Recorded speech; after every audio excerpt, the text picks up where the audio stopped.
Go into the world and tell every man that you meet, there is a man on the cross. A Catholic Take. What you need to know right now. A bold synthesis of inspiration and information. Keeping you up to date on the news and issues from a courageous Catholic perspective. A Catholic Take with Joe McLean starts now.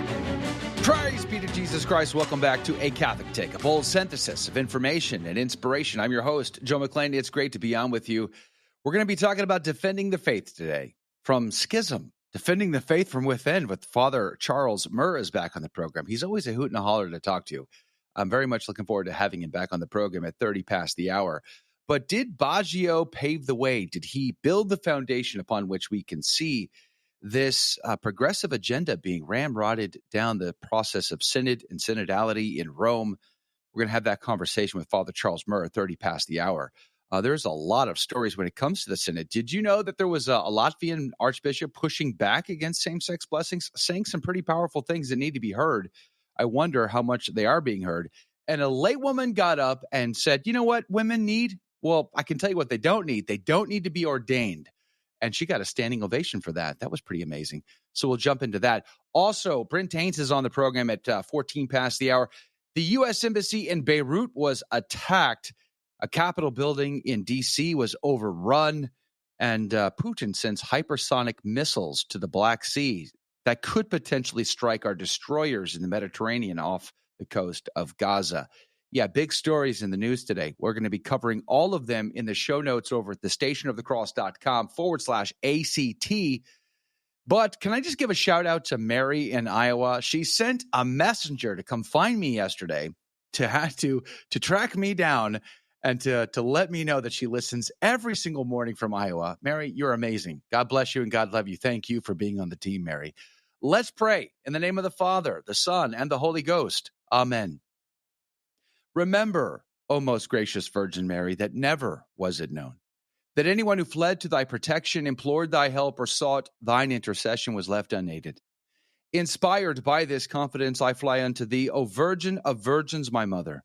To thee do I come, before thee I stand sinful and sorrowful. O Mother of the Word incarnate, despise not my petitions, but in thy mercy hear and answer me. Amen. In the name of the Father, the Son, and the Holy Ghost. And now your saint of the day. Saint Peter of Alcantara, pray for us. Peter was born in 1499 to the leading family of Alcantara, a small town in Spain. His parents were pious, and from an early age, Peter demonstrated the virtues that would only intensify throughout his life. While still in his teens, he studied philosophy and canon law, but he soon determined to enter the religious life and avoid the perils of a worldly career. At age 16, he joined the Franciscans and took on the strictest penances. For the sake of humility and custody of the eyes, he never looked a woman in the face again, and indeed rarely raised his eyes off the floor at all. For most of his life, he ate only once every 3 days, and then very little. He remained kneeling most of the night, and slowly trained himself to sleep while sitting, leaning against a wall, and for very little time each night. His other penances and mortifications are too many to list. By the age of just 20, he was made superior of a small Franciscan friary, and a few years later ordained a priest. He spent several years preaching, primarily to the poor, while also advising royalty and nobility, and served many roles for the Franciscans, always promoting the strictest poverty, humility, and mortification. In 1559, he met St. Teresa of Avila, whom he defended against her persecutors and supported in her reforms of the Carmelite order. Her accounts of St. Peter's life portray his piety in great detail, and she and many other saints considered his treatise on mental prayer to be a spiritual masterpiece. St. Peter fell ill and died on the feast of St. Luke in 1562. He was canonized in 1669 by Pope Clement IX and is considered the patron of night watchmen and nocturnal adoration of the Blessed Sacrament.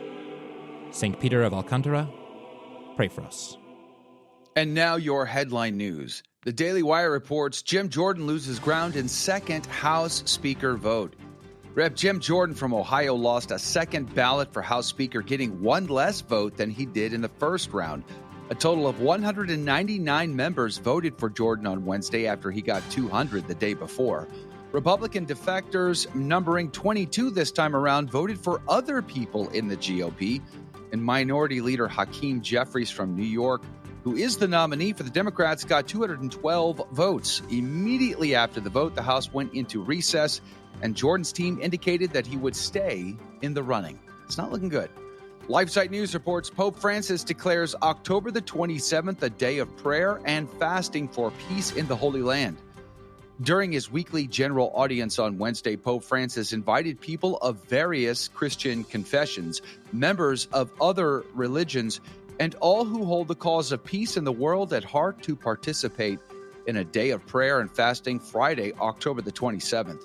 The day of prayer will culminate in an hour of prayer at 6 p.m. local time at St. Peter's Square, according to Vatican News. And the Post-Millennial reports Twitter user Douglas Mackey was sentenced to 7 months in prison for memes. The case was heard in the U.S. Court of the Eastern District of New York.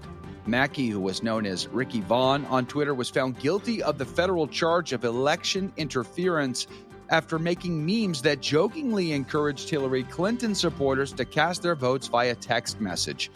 This is not actually a viable form of voting, which Mackey and apparently everyone with a pulse knew, but there's no evidence to suggest that the voter or any voter attempted to cast their ballot via text messages. And that did not stop the DOJ, however, because Mackey was sentenced to 7 months in prison for crimes or making memes that the DOJ just didn't seem funny. So there you go. Those are your headline news. The gospel today on this feast day of also St. John de Brebeuf and Isaac Jogues, priests and martyrs and their companions. I took an optional gospel today, Matthew chapter 28, verses 16 through 20. There were several options today. Why so many options? I'm just curious. But nonetheless, Matthew 28, 16 through 20. Now the 11 disciples went to Galilee, to the mountain to which Jesus had directed them. And when they saw him, they worshipped him, but some doubted.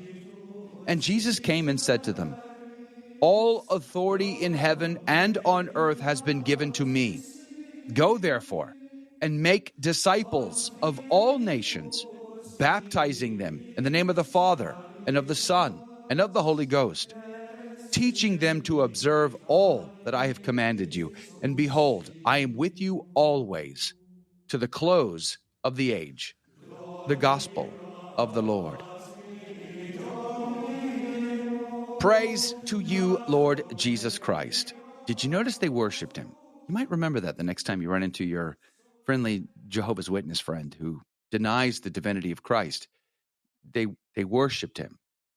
It says it right there, verse 17. I'm not even kidding. It's right there. It's just one of many, many examples you might bring up. Anyway, Haydock's Catholic Bible Commentary said this today. He appeared first to Mary Magdalene and to other devout women, then to St. Peter, next to 2 disciples going to Emmaus, after that to the apostles that were all together, except only St. Thomas.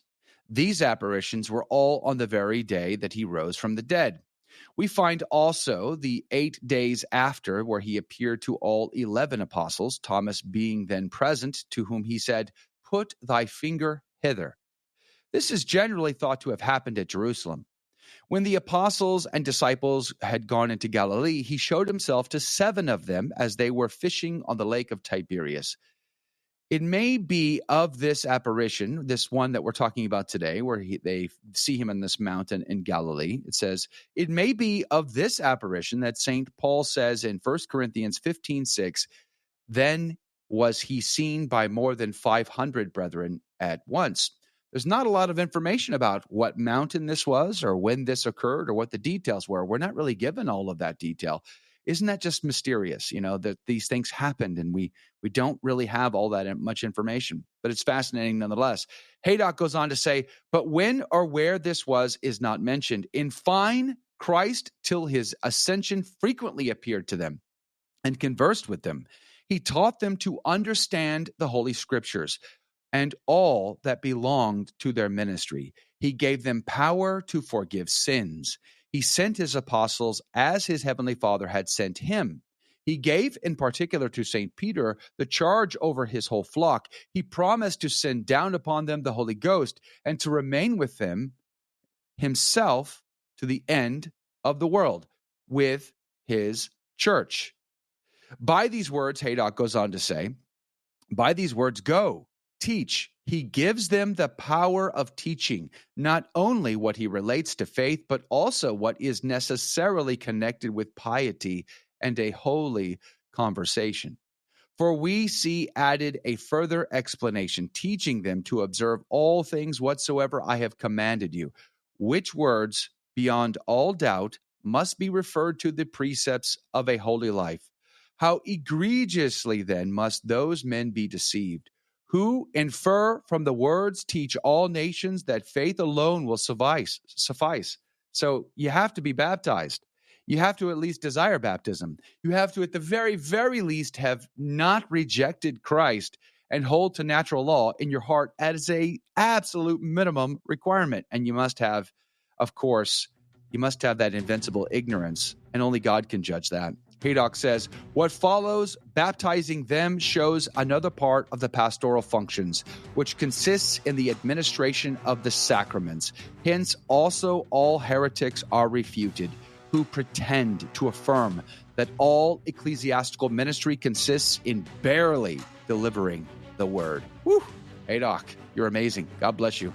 All right, so let us today ponder the mission of the church given to us by our Savior himself, given first to his disciples, his apostles, and then passed on to the bishops, who down to our age have the same task of going forth and making disciples of all nations, baptizing them, teaching them to adhere to all, not some, that he commanded. Doesn't change. He's the same yesterday, today, and forever. We'll be back.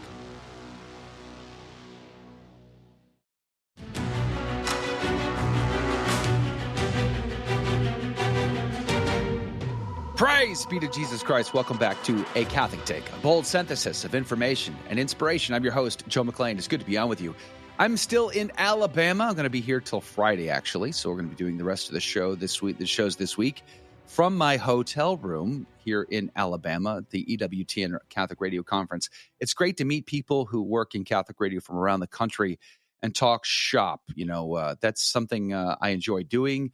What do you do? How do you do it? That's kind of the conversations we have, and it's great fellowship. Yesterday, I was at the shrine in Hanceville, Alabama, the shrine that Mother Angelica built, and I prayed for your intentions while I was there at her tomb, asking her for her intercession for your needs.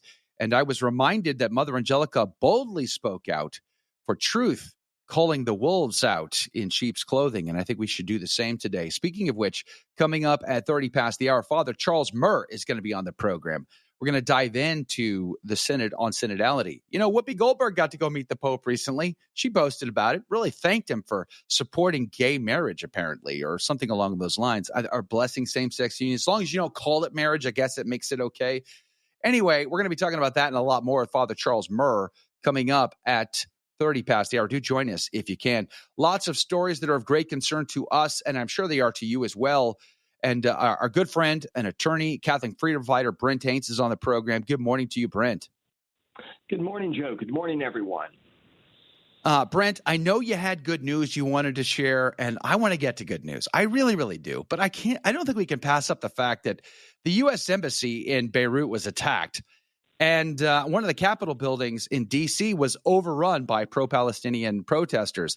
Apparently, Rep. Tlaib, who led the charge, giving this rally out front of this building, apparently she's not going to face the same scrutiny as Donald Trump did. But golly gee whiz, that's pretty intense when we're seeing embassies attacked and overrun. Joe, the people who are in our age group, you know, I'm a little older than you, but I'm sure you remember, and especially as a Marine Corps veteran, I remember the overrunning of the embassy in Iran in the 1970s during the presidency of Jimmy Carter. And of course, that's the first thing that came to mind. And the news reports are that the Lebanese authorities pushed back the crowd, but they had started to take apart part of the security apparatus around the embassy. There was nothing to stop them. There's no doubt that they would have gone in if the security forces there in Beirut had not stopped them. This is all in response to what they call a National Day of Protest or National Day of Jihad, which religious leaders among the Islamic militants had called for. And that's what part of the protest around the United States were. And Congresswoman Rashida Tlaib was doing the same thing. Also note that Tlaib, remember last week we spoke about how this Congresswoman refused repeatedly to condemn the killing of babies, the reported, whether or not it's been confirmed yet is really unclear, but the reported beheading of babies. There's no doubt that babies in Israel were massacred. She was asked to condemn all of these atrocities, and she just kept ignoring the question. She just kept ignoring. She couldn't make the simple statement, violence against children is always wrong. But what did she do at that rally that you're referring to? She referred to the bombing of a hospital in Gaza. The media around the world just very quickly, very immediately jumped on and blamed Israel. So these people, Hamas, they slaughter civilians. Just in the regular course of their business, they launch rockets into Israel just to randomly kill Israeli civilians. But then they swarm across the border. They slaughter families in their beds. They kill children. They kidnap grandmothers. They rape women. They videotape the execution of one grandmother with her own cell phone and then upload it to her Facebook page. That's how some of her family found out. They come out and they make a statement that Israel has bombed a hospital and killed 500 people. And all of a sudden, the media around the world, including CNN and other major media outlets, just take that at face value. They take the statements of terrorists at face value. So Israel came out and released video footage of the event, which shows the rocket being launched and then shows the explosion. The video even released by Hamas shows there was no crater, that there was no impact point the way there normally would be with a rocket or a large bomb or other explosive device. The Israelis also released audio that they had captured of two Palestinians or two Hamas terrorists or two of their operatives speaking with each other, where one of them is informing the other that one of their rockets was firing near a cemetery near the hospital and that basically the rocket fell short. And by the way, Israel had to release this information to try to prove that they were innocent, even though you can appreciate, again, as a Marine, that compromises Israel's intelligence capabilities, because no doubt Hamas knows that Israel has some surveillance ability in terms of capturing audio communications, but now they have specifics about it. They're going to be able to take that information, and that will help them further in their abilities to resist Israeli surveillance. But Israel had to release that in order to try to defend themselves. But the media around the world rushed to believing that. And then Congresswoman Tlaib, who could not be bothered to condemn the deaths of Israeli children, she immediately comes out and condemns the alleged attack by Israel. She jumps on that immediately. And despite all the evidence that this was not a result of an Israeli countermeasure, but was actually Hamas damaging their own people, then she just ignores the truth and she perpetuates the lie. And, we just see this all across not just the United States, but around the world, Joe. Yeah, this is a troubling situation that seems to be escalating, too. Yesterday, I don't know if you caught this, but Vladimir Putin came out in a speech basically saying, hey, listen, guys, I'm not threatening you. I'm just letting you know on behalf of the Russian Air Force that we have airplanes with hypersonic missiles attached to them that could, in fact, reach your destroyers parked off the coast of Gaza. So we see an escalation here. And in this particular case over the hospital controversy, who did what, when, and where, and why, it almost is neither here nor there in the sense that the damage is done. The escalations are happening. Embassies are being overrun. Protesters are storming Capitol buildings and And all of the rhetoric around the world is being said, you're further intensifying the rage that's happening in these protests across Europe, now in our country and beyond. Golly gee whiz, this world seems hell-bent on a World War III and an escalation. So many people will suffer as a result of that. It seems absolutely insane to me and irresponsible in so many levels. And then, of course, we have the immigration pressure over all of this. So the West is being pressured to take in Palestinian refugees. Yet Egypt still refuses to take them in. So does Lebanon. So does Iran. None of these people are opening their doors to the very people that they claim to support, the very people that they say that they back and want to defend. But nonetheless, here we are on the precipice of this great escalation. I mean, prayer, fasting, and penance is what we're called to. And Brent, this is the last point I want to make on this before we change subjects. The one thing that I'm most concerned about is the Christians in Gaza. They're stuck right in the middle. They're stuck in the middle between the Hamas authority that seems to control what goes down in Gaza, and then, of course, the Israelis on the other side of that. Their houses being bombed as a collateral damage in this campaign. Hundreds are held up in the one and only Roman Catholic Church in the Gaza Strip, which is in the north, which was told to evacuate because of the ground invasion that's pending. They're stuck there. They have nowhere to go. They have friends on neither side, and they're stuck in the middle. We need to be keeping them in mind today. Any follow-up on that, Brent? Well, we need to pray for them, Joe. And look, the media is in the business of selling news, so they are always hyping stories. But what's happening now is not hype. The situation in the Middle East could get very bad very fast. There are political factors, primarily Iran, which the Biden administration continues to fund and continues to bow down to, especially with their nuclear program. Iran senses weakness. Look, Joe, anybody who's been through high school knows bullies prey on the weak. Biden is weak physically. He's weak mentally. His policies are weak in terms of providing money to Iran. We saw how they unfroze the $6 billion in alleged humanitarian assistance. Well, money is fungible.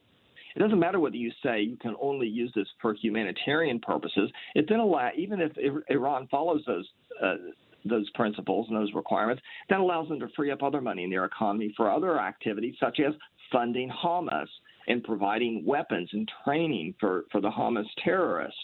And now the Biden administration, Biden went over there and announced more direct money that they're providing to Hamas and the authorities in Gaza. Biden is promising a big Ukraine-sized package for the whole deal. Golly gee whiz, do we have this much money? Can we keep funding conflicts and wars everywhere else while our country still needs a great attention? I mean, we won't even build the border on our southern wall, let alone provide for the crime that's going through the roof and the inflation that's going through the roof here. Nonetheless, we want to fund all of these foreign wars. Well, we can afford a certain amount of foreign aid, Joe, but why would you give money to a terrorist organization? I mean, it's not as if Hamas is this outlier in Gaza. Hamas was the elected government going back to 2006. They overtook the Palestinian Liberation Organization, Yasser Arafat, his group, if you remember him. And they became the governing authority in Gaza. And we're going to give them money? But look, getting back to your point about this conflict and how this is spreading, there's the political factor with Iran. You mentioned Russia. But at the heart of this is a religious conflict. It's not a national conflict. It's not a tribal conflict. It's not a political conflict. It is a religious conflict between extremists in one religion on one side, Hamas, the terrorists who take a militant view of Islam, and Israel on the other side. Hamas it believes in a religious revolution. They believe in an Islamic state. Hamas in Arabic does not stand for, free Palestine or anything like that. Palestine Liberation Organization in English, we can see what that means. No, Hamas believes in the establishment of essentially an Islamic authoritarian state. They want to wipe Israel off the map. And they will not be satisfied with anything short of that. They are motivated by religious ideals. And, we can appreciate as faithful Catholics that religion is the most powerful motivator, one of the most powerful motivators in human action. And they are not going to be stopped no matter how much humanitarian aid we give them. They're not going to be stopped with no matter how much negotiation we do. They reject the two-state solution. The two-state solution is the idea that the Palestinian Arab Muslims can have their country and Israel can have their own country. Hamas isn't going to accept that. This is what they do, Joe. They are killing in the name of their understanding of their belief system, and they're going to keep doing it until they are stopped. Yes, and we should make disciples of all nations in the process. I agree. Brent Haynes, God bless you. God love you. Evangelization of souls is the only answer to the world's problems. No political solution, no foreign aid package is going to make a dent. We must evangelize the whole world. That is our call. That is what the Lord has asked us today, and it's in the gospel today. So go to Mass. Praise be to God.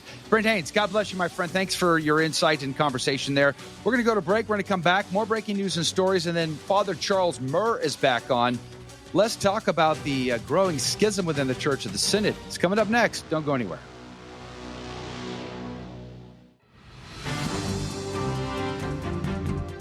Praise be to Jesus Christ. Welcome back to A Catholic Take, a bold synthesis of information and inspiration. I'm your host, Joe McLean, and here are your headline news.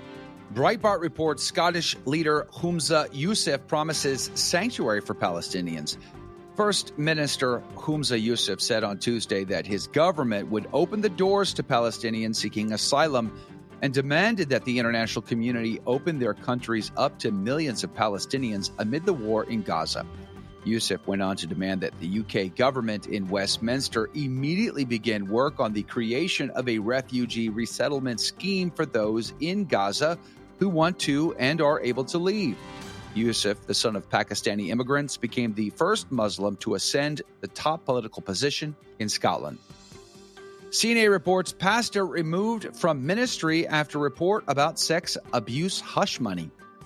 The Archdiocese of Baltimore and the Benedictine Order have removed a decades-long pastor from public ministry and suspended his priestly faculties after he confirmed to a local media outlet that years ago he entered a confidential $200,000 settlement to quiet allegations of male sexual assault and financial fraud. Quote, "I was just wanting to keep him quiet, to be rid of him, because he was just stirring up trouble," close quote, Father Pascal Morlino, OSB, told the Baltimore Banner, going on to say, quote, "My conscience is clear. It's all stuff that he made up," close quote.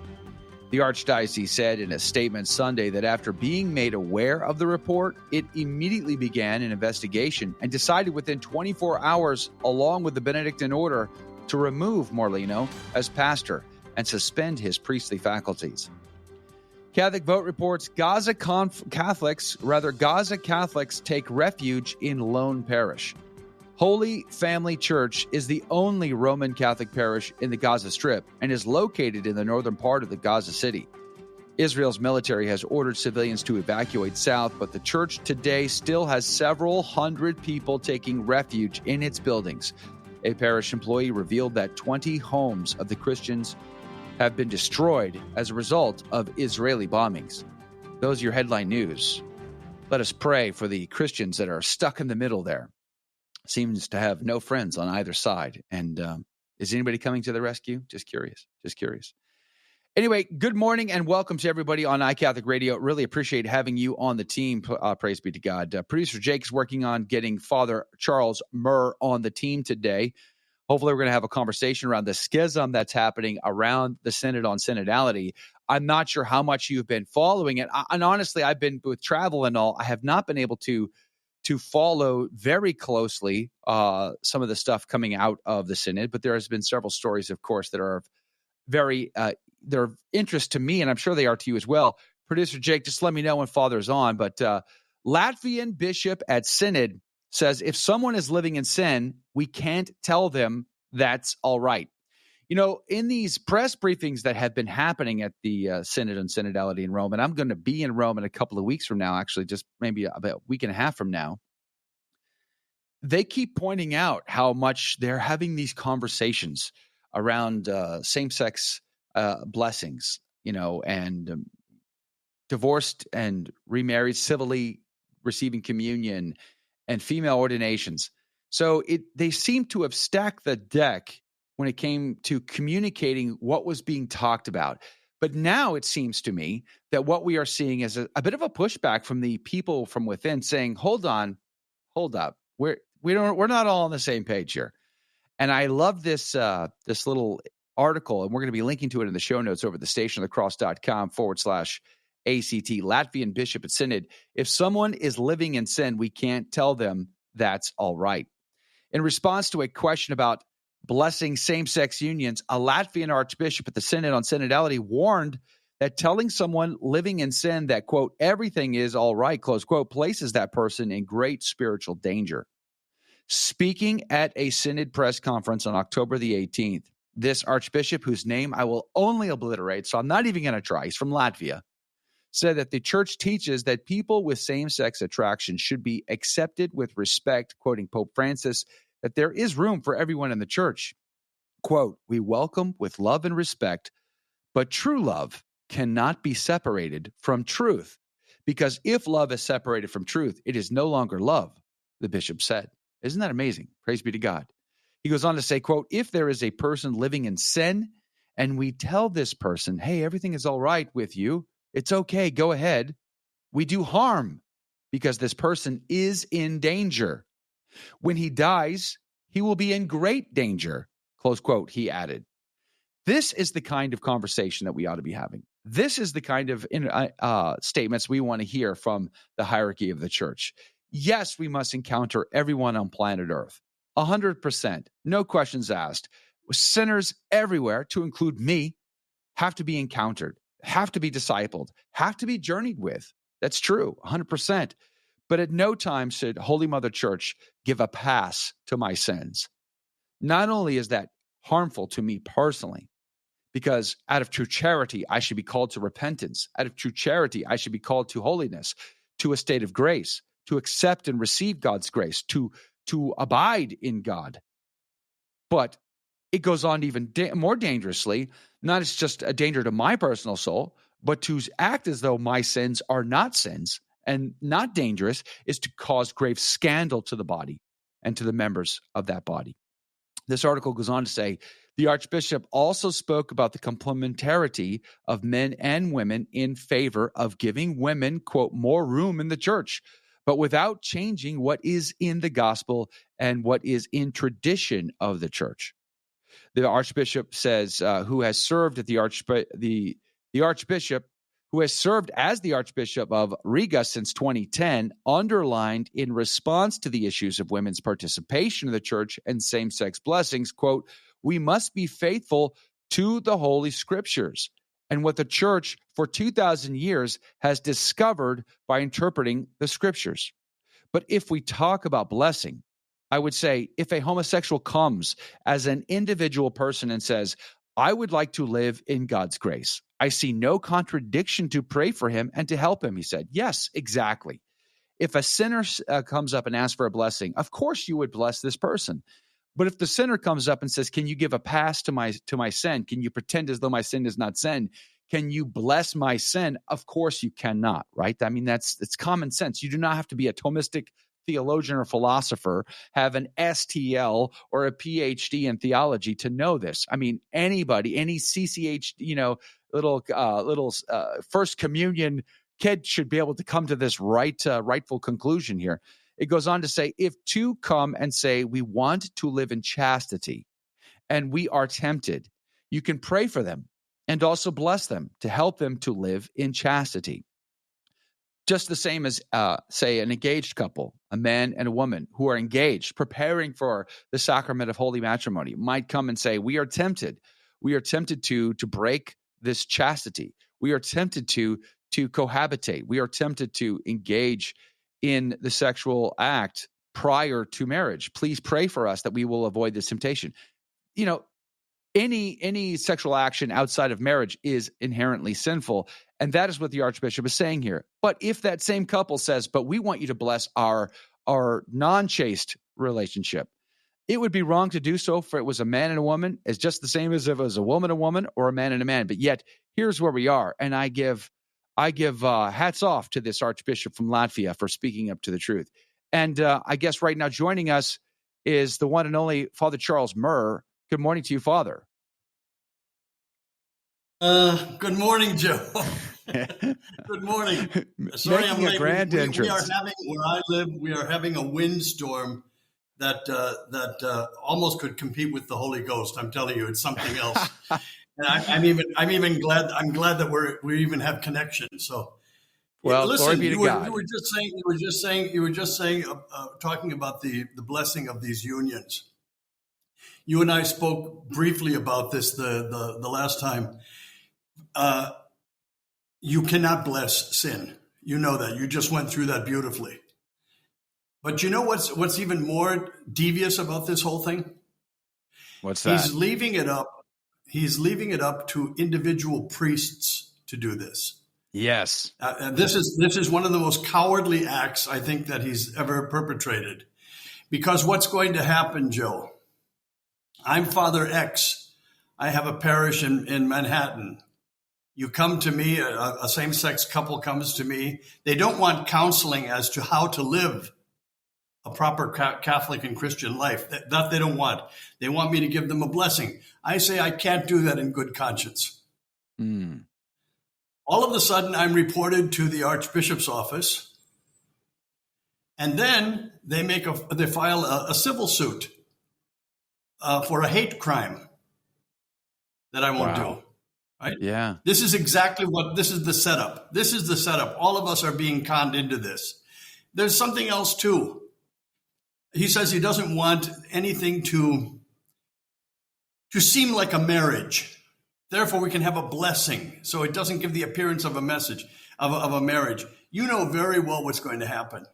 Mm. The same-sex couple is going to show up at St. Cunegunda Parish. They're going to ask for a time for the parish. Both families are going to show up. Flowers are all over the altar. An organist is there with a choir in the background. Yeah. The priest is in vestments. You think the average person is going to know that that's a blessing and not a sacrament of marriage? No. Yeah, he knows what he's doing. They know what they're doing. This is really a setup, and it's disgusting. You know, I had breakfast late today, and I feel like talking. You're on a fire. We're going to keep Father Charles Murr on for the after show, by the way. So we're going to let him have at it for sure today.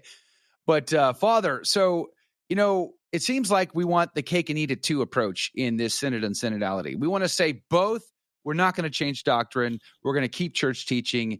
His Holiness has said on a number of occasions in the past that you can't bless same-sex marriage. He has said homosexual acts are wrong. He has said this stuff. He has written this stuff. He has said it.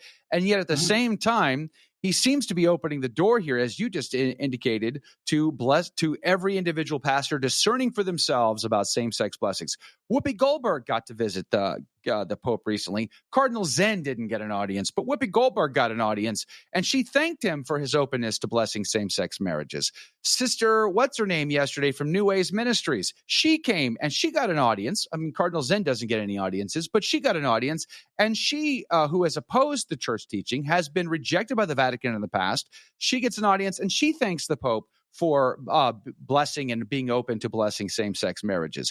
So it's a photograph with His Holiness afterwards, all smiles. Yes. So, I mean, this leaves the lay faithful to be utterly confused, but they get the opportunity to say, but we once said it was wrong. We wrote it down. It's in letters. It's in writing. We said it was wrong. And yet it's a cake and eat it too approach here. They are creating a further divide among the lay faithful, and the lay faithful are getting more and more confused. What say you, Father Charles? I talked to a priest a Hungarian priest years ago, and I spoke to a Vietnamese priest years ago, right after communism had come into their countries. The Hungarian told me the first thing that the communists said was there's freedom of religion. We're not going to close any of your churches. 6 months later, every church received a bill for back taxes. Ooh. Right? This year it was, let's say it was $5,000 you owe this year. Well, if the parish managed to pay that, next year it was $15,000. And the year after that, $100,000. When it got so grand that nobody could pay the tax, the communist government came in and closed the church. And they said, we didn't close your church. You did. You're guaranteed this right. You did this. This is the same game that's being played. We're not doing anything differently. Yes, you are doing everything differently. Of course you are. No, but they're saying one thing and doing another. This is what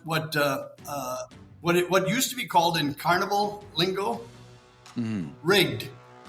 Yeah. Rigged. Yeah. And as far as I'm concerned, and as far as a lot of priests that I know are concerned, so is this synod on synodality. Rigged. Yes, it's a conversation coming up more and more and more among average people, not even like crazy rad trads, just average Catholics who are growing greater in concern and confusion. And I think that ought to be a red flag for all of us. That is a symptom of a greater problem. Yes. Is schism on the horizon? Boy, does it ever smell like it. And are we prepared for that? We're having a conversation with Father Charles Murr about this. And that music means we're going to a break, but don't go anywhere. A lot more is still to come. So do us a favor, share us with a friend. But more A Catholic Take is coming up next.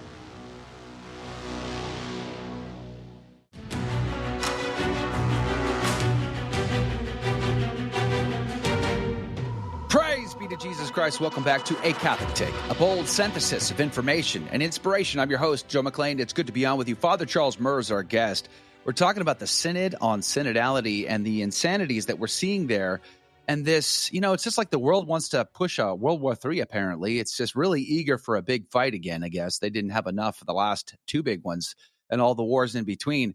So here we go. Similarly, what we see in the church, and maybe so goes the church, so goes the world, we're seeing a big push for a progressive agenda that will not be good for the planet, let alone the souls that the church is entrusted to. But I saw this article again. It says Synod on synodality, laywoman's speech opposing women's ordination draws big ovation. This is good news indeed. Praise be to God. Father, welcome back to the show. People are pushing back, the Latvian bishop being an example, and this lone voice here, apparently at the Synod, pushing back against this progressive agenda to do what even Pope St. John Paul II said you can't do, which apparently we're still allowed to talk about, even though it's been definitively defined that you can't ordain women. The question is ended. Yeah, but apparently not. Period. We're still allowed to talk about it. Yeah. I mean, this is part of the problem. It's like if it has been, and in fact, similarly, yesterday, one of the journalists over at LifeSite News, Michael Haynes, in fact, he actually asked a Dr. Ruffini, I guess that's his name. I forget his name. He asked the guy running the communications at these briefings. He asked them to speak to the cardinal who had previously called for homosexual civil unions and same-sex blessings. If he had what his response was to the CDF already declaring that we cannot do this back in like 1989, let alone 2019. So this is well-established, well-defined, absolute doctrine and church teaching. And he just gave the most roundabout, can we just all move on, political type of question. They will obfuscate, they will ignore, they will just keep doing what they want to do. It doesn't matter what the facts are, Father. Yeah, well, this is a program. This is the way it's programmed. It's 2 steps forward, 1 back, 2 steps forward, 1 back. You just keep progressing. You keep progressing, and this is what everyone has come to expect. But I've got to tell you something too. You mentioned it just a while back. People are waking up to this. Lay people are waking up. I get hundreds of letters with people saying, "What's happening?" Well, they're asking what's happening because they know something is very wrong, right? I don't have the answer completely as to what's happening, but it's sort of right now the same explanation that I would give to more people leaving the Democrat Party recently, not because they've changed philosophies particularly, but because they see the injustices being done on purpose to President Trump. They're seeing that. You cannot not see it. and it's bothering people, and their response to that is to get sick and tired of their former party. I think the same thing is happening here. People are waking up. They're seeing what's happening.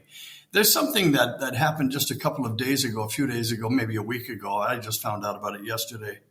The Jerome biblical commentary? Of course, heard of it? Yes. I have a copy of it. Well, there's a new one out. Do you have a new one? No, I have. You got to get a copy. You got to get a copy of the new one, Joe. Joe. You got to get up to date. Has it changed? It's been updated. Sure, it's changed with an introduction, with a great introduction by drum roll. I don't have any drums. Pope Francis. Oh wow! He wrote the introduction. Okay. All right. And what's new? What's new in the updated version? Gave the nihil obstat. He also gave the nihil obstat and the imprimatur to it. So it makes it his opinion, right? He agrees with everything that's contained. You have to read what it says about same-sex unions in the gospel and in the Old Testament. Everything has changed. Those are no longer applicable today. You have to see what else has changed. So look. Do you understand what's happening? Not do you understand? Of course you do. But I mean, just stop and look what's happening. The word of God is being changed. What is the average lay folk supposed to do with this? That's the problem. Is lay people are like, I find it as part of the scandal in the church and the times that we live in, is that the average housewife is saying to herself, I had better go read the Council of Trent because I need to know fact from fiction. I need to know who the good guys are and the bad guys aren't. You know what I mean?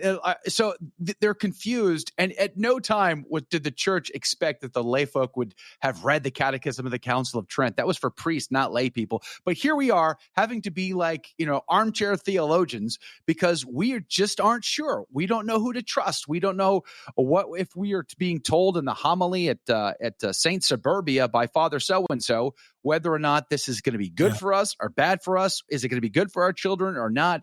And this is a growing schism in the church. And it's becoming more and more real. And when I used to say that, I felt like I had to wear the tinfoil hat all the time. But now more and more people are saying this. Yeah, not any longer.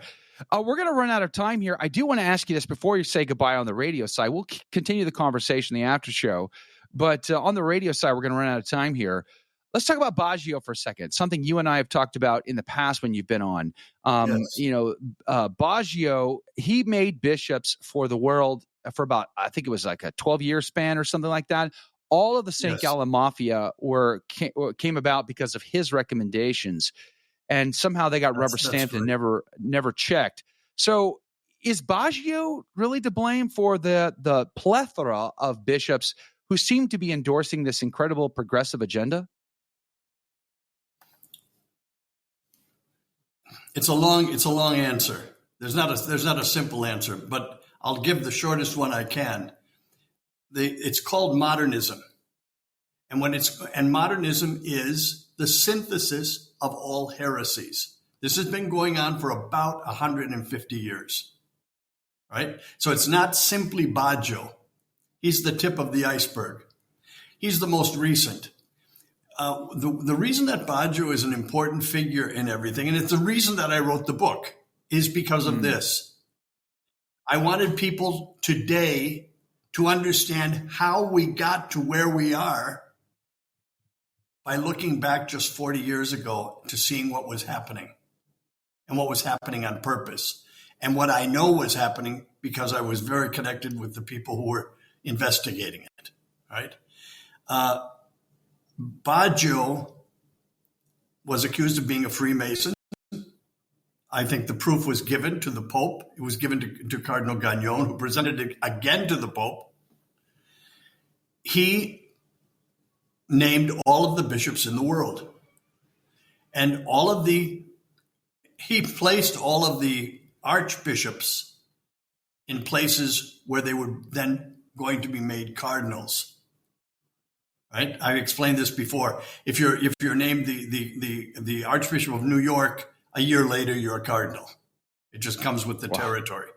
Well, he made all of these men, he made them cardinals because he put them in the places where they would be made cardinals. All of the original members of the St. Gallen Mafia who met secretly in St. Gallen to talk about the revolution that they wanted in the Catholic Church, which is exactly what is happening today. All of those people were named bishops, archbishops, and made cardinals by Cardinal Sebastian Baggio, Freemason. Wow. That's why it's important. That's important. And that's why I've been calling for Cardinal Gagnon's investigation to be made public now. I'd love it now, today, be made public, because it would explain an awful lot of how we got to where we are. Transparency, wasn't that one of the original promises by His Holiness Pope Francis when he was elected? When I think of those original promises, I think of transparency, humility, mercy. Well, all right. So that music means we're out of time, and we're going to continue our conversation in the after show. Go to thestationofthecross.com/ACT if you want to get in on that. But let me tell you this before we say goodbye. What's the bottom line? Live in a state of grace. Pursue virtue. Be obedient to your state in life. Always pursue and stay within Holy Mother Church. Never abandon her for anyone, anywhere, anytime. And we're back. Welcome to the after show, everyone. Good morning, everybody. Praise be to God. Paul is here, our friend from Buffalo. Blake, good morning to you. Yvonne, good morning to you. Murr Rouge. Murr Rouge is going to head into Daytona. Let's pray for Murr Rouge. Going to Biketoberfest. I'm super jealous. Eileen, good morning to you. Damon, good morning to you. T-Storm, Mike K, good morning to you. Praise be to God. Thank you guys for being on the team. Jack Burton's commenting over there in wool, nonetheless. Glad you guys are on the team today. Thank you for doing it. Being in the hotel, I have to follow the comments via the phone because it's just not enough real estate on the thing here. But so I'm not seeing everybody. I still have to get Rumble up. And maybe, Jake, can you tell us who's on Facebook and Rumble? Because I don't have those two up. Sure. Vincent is on the team today. Good morning to you. KP Jack 06. Sean, good morning to you from Cape Town. Praise be to God. Ginger, good morning to you. Angel Knight is here. Caleb the mechanic is back on the team. Glad you guys are here today. Catherine Hickey, good morning to you. Kilroy Jones, Lights 10, good morning to you. I'm glad you're in the house today. Praise be to God. Aitna is here. Mary McCoach, Donna Eberly, good morning to you. Dave M is here. Dave M says he loves Father Murr's book, by the way. He says he's read it. He would recommend it to anyone who hasn't done so. Which one, Dave? You're talking about Murder in the 33rd Degree? We still have to talk about Mother Pasqualina. I promised I wanted an interview on that one too. We haven't done that yet, Father. We got to do that. John the Highlander is on the team. Good morning to you. Good morning, Paul. I'm scrolling backwards here. I thought I saw that. AJY Young, good morning to you. Glad you're on the team today. Thank you for doing it. Praise be to God. Kathy Funk Gomer. Interesting. We pick the most creative names on the internet, don't you know? I'm glad you're here. Praise be to God. But I like what you say. Lay faithful are not confused. We see straight through this, and we recognize the attempted ambiguity and lies. We know the source of this, Lucifer. This is blasphemy of the Holy Ghost. Yea and amen. Yea and amen. Oh, man. So there's a bunch of comments here. I can't get to them all. But if you have questions, tag producer Jake. And Jake, if you see any, let me know. Well, let's ask them. Yep. Father Murr, boy. I got to tell you, I think that last comment really illustrates what I mean by that is like a couple of years ago, for me, it was the McCarrick Summer of Shame 2018 that changed my entire life because my professional life, that was the moment where I said, I can't pretend as though this is not a burning fire within our own house. And I can't just go along to get along. As somebody who works professionally in Catholic radio, you visit every parish. You try to be friends with everyone in the diocese. You're at every event. You're going to all the galas, all the, you're shaking hands, all the wine and cheeses. I did that for a decade, just trying to play nice with everyone. You never want to be the troublemaker. But summer of 2018 changed it all for me. I said, I can't do this anymore. I'm going to have to give an account for my microphone to God. What did I do with the microphone? What did I do with the platform? Did I turn the cheek and pretend that there wasn't grave immorality, grave heresies and issues going on in the church and pretend like it was all not there? Or did I just, hang out with permanent deacon so-and-so who's talking about his centering prayer apostolate? You know what I mean? Like, I can't do this anymore. But when in those days, when you called out the wolves in the sheep's clothing, the snakes in the grass at the Vatican, you had to put a tinfoil hat on. You were the crazy person. Now, I think to this last commenter's point, I think more and more lay folk are seeing that, and they're all saying the same thing now. I think it's happening more and more. What do you say to that? Does it surprise you to see more and more average, air quotes, average Catholics having issues with this, or do you think there's still a lot of people with their head in the sand? Yes and no. I'll tell you why yes. Because I've seen people go along to get along all my life. And I've seen people who knew better accept things for years that they knew better than to accept. In that sense, yes. No, in another sense. Fulton J. Sheen, who I think we both love tremendously. Amen. Talked about the age of the laity. And he said this was the age of the laity. And he said this is when the laity are going to save the church. It goes without saying, from whom? From the clergy. Yes. It's amazing. But I mean, we've gotten to this point. And the laity, you said it yourself, maybe they don't have degrees in theology and philosophy and what have you and all of that. They don't need it. You need a degree in common sense.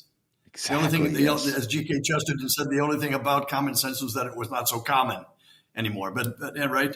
However, just common sense will tell you something is wrong. And if you delve a little bit deeper, you can figure out what is wrong. This doesn't require a council to be called, new committees to be formed to study. We know what's wrong. Yeah. Somewhere along the way, we lost the faith. This is what happened.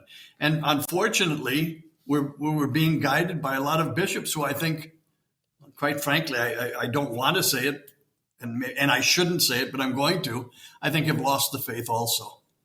You don't govern the way a lot of these men are governing if you have the faith. You just don't. When you had Bishop Strickland on, and I've talked with him personally too. What a difference. When you're talking to a man of God, it comes through. You know the authenticity is there. It's there. You feel it. You know it. You hear it. Many of our leaders today, we call bishops,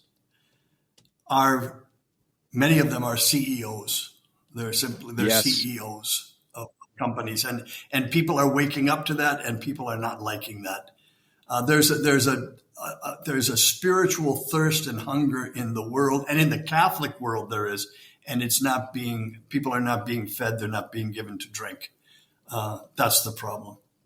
Yeah, I totally see this. And even when before the summer of 2018, this was an obvious issue because I had where I was living and as a general manager in Catholic radio and having to press the flesh and, kiss the babies and be friends with everybody in town. I would see the cardinal, I would see all of his priests, and it was so obvious the relationship between bishop and pastor was CEO and branch manager.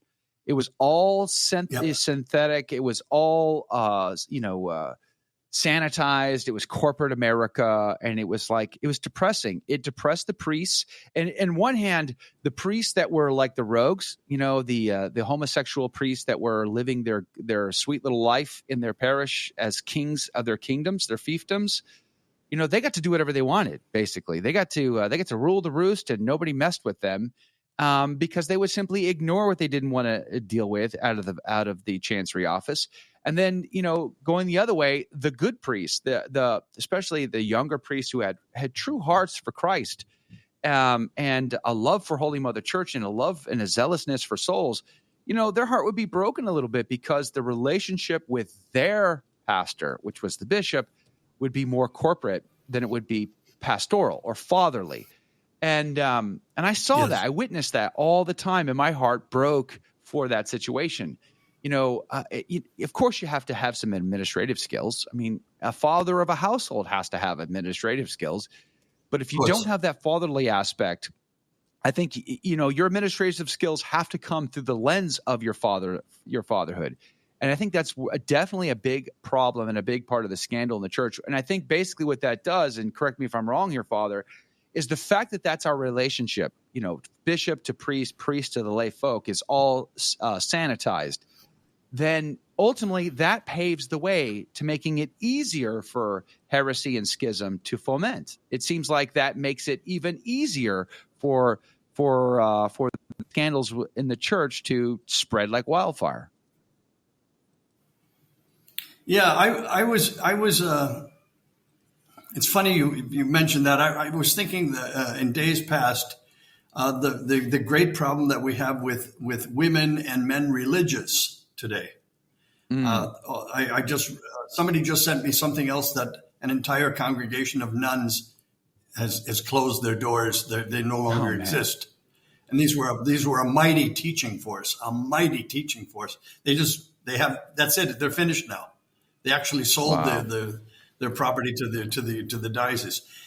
And, and I stopped to think, I remember talking to so many of them, and I thought they had their priorities wrong. And this goes back to what you're talking about too, when we're talking about bishop versus CEO. I remember talking to many of the sisters, and I gave retreats to them for years. Their major concern was their community. And I kept saying, no. Your major concern has to be God. God is in first place. Yeah. Then your community is probably in third place. I would say the church is in the second place. God, church, your community. They had it all the way. They had it upside down. Our community first. Let's take care of us. No. And of course, it didn't work. We've got the same thing. I understand that bills have to be paid. I understand that. I was a pastor of 3 different parishes. I get it. And people have to be fed. I took care of hundreds of kids who had to be fed three times a day. They only ate one meal a day. It started in the morning and ended at night. But it just was on and on. I understand these things. Everybody understands them. But a lot of people are only seeing that. That's all they're seeing. They're seeing that the administration, they're seeing they're selling this parish to keep the other one open. Then they're conglomerating these two. Look, there are priests who have to threaten to resign unless they can speak with their bishop. Yeah. Right? Can you imagine? This is what gets me too. I am quitting. I am quitting unless I speak to my bishop. What? Are you kidding me? That's your purpose. Cardinal O'Connor in New York. I love this guy. Cardinal O'Connor had Wednesdays open for priests. Nobody else appeared in the rectory of the chancery, in the rectory on Madison Avenue of St. Patrick's, except priests. And if you had an appointment, you were taking care of one of the appointments. And if you didn't have an appointment, you had to wait a little bit longer. But you were seen by the cardinal. That's what he did every Wednesday. And Bridget, the housekeeper, had fresh scones and a cup of coffee for you, or tea. Right? That's what he did.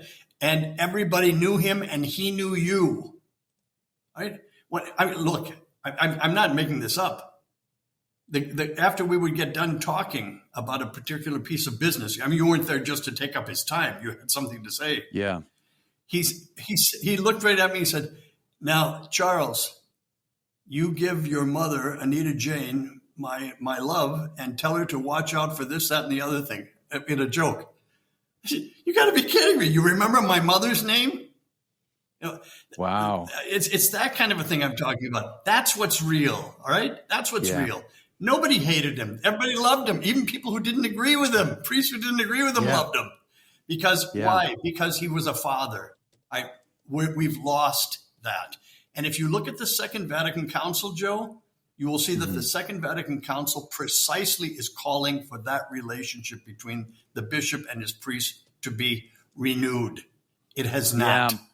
That's unfortunate. You know, I know there are a lot of traditional Catholics do take a lot of issue with the Vatican II documents. Even SSPX superiors say that they adhere to at least 80-85% of it. They just take exception with the remainder of it. But putting that to the side for a second, you know, I feel like the intent coming out of the Vatican II was what was hijacked and then leveraged as a like a get out of jail free card. And then we see that just this week when I think His Holiness himself said the Synod is an extension of Vatican II. You know, basically, no matter what those documents say or don't say, it is, well, this is how we're going to interpret it anyway. So it's just like, you know, this whole question with the LifeSite News journalist yesterday saying, well, the CDF says in 1989, let alone 2019, you know, we can't be doing this. This is bad. What do you say to that? And they're like, well, how's the weather over there? You know, you want to play golf? I mean, it's like, it's just total, like, can we change the subject? It seems like they're going to do whatever they want to do in spite of it all anyway.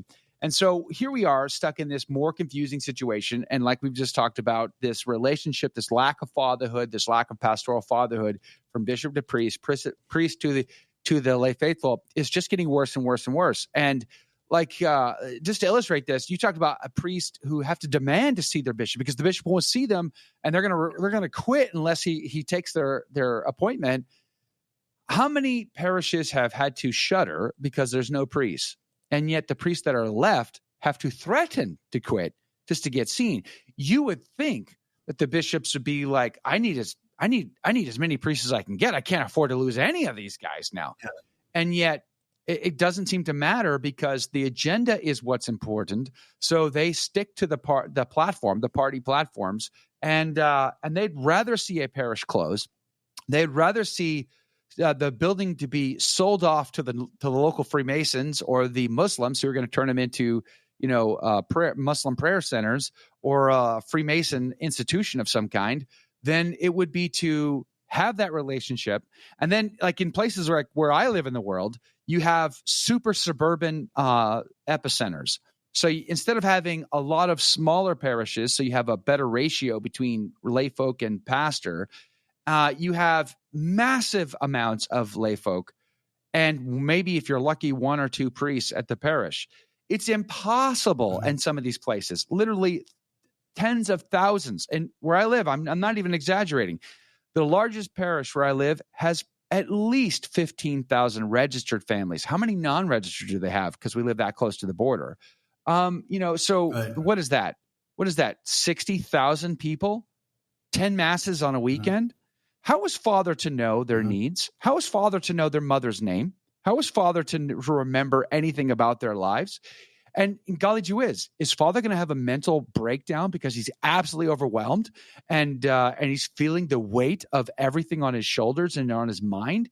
Is he going to be able to withstand the pressures for a prolonged period of time? You know, the realities of pastoral life as a priest in some of these parishes has got to be just incredible. You know, trying not to get in trouble with the chancery, trying not to get in trouble with the parishioners. So what does he do? He puts Karen in charge of making sure nobody gets to see him, nobody gets to confront him, nobody gets to ask him tough questions, and he just hides in his rectory until it's time to say Mass or hear confessions. I mean, this is the state of affairs we're living in today, Father. Yeah, it is. It's not good. It's not good in a lot of ways. But I'll tell you something too. I really truly believe this. I'm not just making this up to sound positive. I am positive on this.